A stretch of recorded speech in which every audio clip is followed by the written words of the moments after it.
pessoal, uma das principais contribuições desse artigo, principalmente na abordagem de citizen science, da ciência cidadã, é o envolvimento, primeiro, dos diferentes tipos de partes interessadas, com uma abordagem follow-up, de baixo para cima, o que é um diferencial em uma abordagem de gestão e planejamento ecológico e de controle de desastres. Geralmente, as abordagens metodológicas utilizam uma abordagem top-down, com informações vindas, engessadas de cima para baixo. No nosso caso, nós utilizamos uma abordagem participativa e colaborativa a partir da abordagem teórica da Citizen Science, envolvendo pescadores, possibilidade de envolver agentes comunitários, quilombolas e etc. O que isso promove? Promove principalmente a usabilidade dessas informações, desses resultados, A literatura nos mostra que quanto mais tipos de stakeholders nós utilizamos em uma pesquisa envolvendo dados e métricas gerenciáveis, nós aumentamos o nível de usabilidade, ou seja, as pessoas passam a utilizar mais esses dados, a ter acesso a esses dados, Promove também conexões e interações de diferentes cidadãos, de diferentes tipos, portes, de status, de níveis e estruturas sociais diferentes.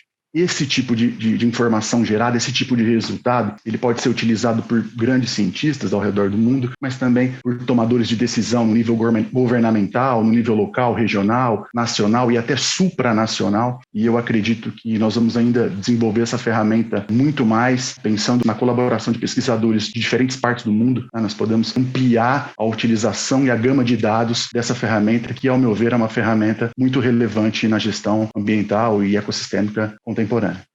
Nós estamos aqui hoje para falar sobre o mapeamento participativo que foi utilizado na época do desastre do derrame do petróleo no Brasil de 2019 e 2020. Esse mapeamento ele foi levado a cabo porque o desastre ele tomou proporção muito grande. No Brasil, ele alcançou 3.000 quilômetros de linha de costa. Para vocês terem uma ideia, a linha de costa brasileira ela é um pouco mais de 8.500 quilômetros. Então, praticamente o desastre alcançou quase 50% da linha de costa brasileira, atingindo 11 estados, 130 municípios, 1.009 localidades, que são regiões menores, como praias, enseadas. Dessas 1.009 localidades atingidas, nós conseguimos mapear 90 localidades, o que dá um pouco menos de 10% dos locais atingidos. Essas localidades para as quais nós conseguimos material, elas estão bem distribuídas ao longo de toda essa região que foi atingida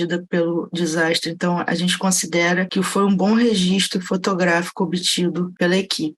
O total de fotografias levantado foi de 318 fotos. O número de informantes foram 90 pessoas que enviaram fotografias, vídeos. Inicialmente, nós colocamos à disposição uma página web informando da pesquisa e dando um canal, que era um canal de e-mail. Nesse meio tempo de desenvolvimento da pesquisa, a gente passou a adotar, além do e-mail, o WhatsApp.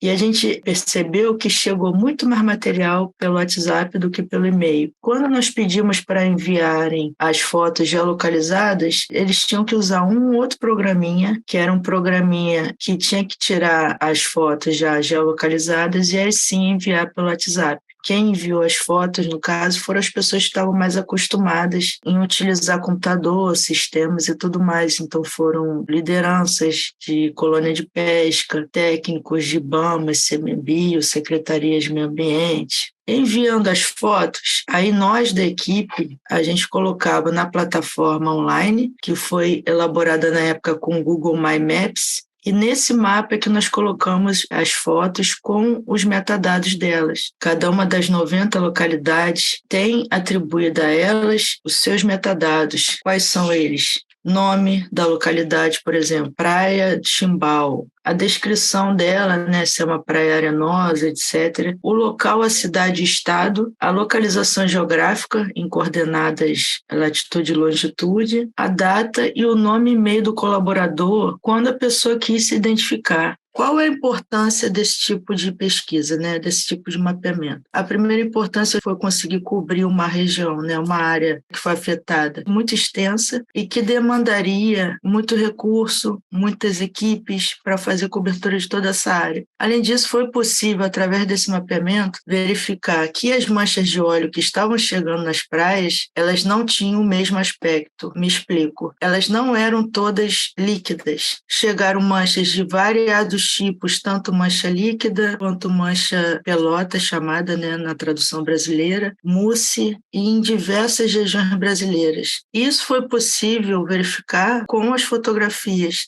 Além disso, é importante também para verificar em quais áreas do litoral chegou mais petróleo. Nós podemos verificar que o estado onde mais chegou petróleo foi a Bahia, e não só verificar isso, estava chegando bastante petróleo em áreas sensíveis ecologicamente, como estuários, recifes de corais. Então, esse tipo de mapeamento, ele também nos dá uma noção das regiões onde mais chegou petróleo. Foi importante também esse mapeamento porque envolveu as comunidades presentes nas áreas, né, que puderam enviar esses materiais. A gente pôde trazer essas pessoas para a resolução do problema, né? Elas não estariam somente como espectadoras do problema, elas se tornam partícipes do enfrentamento do problema.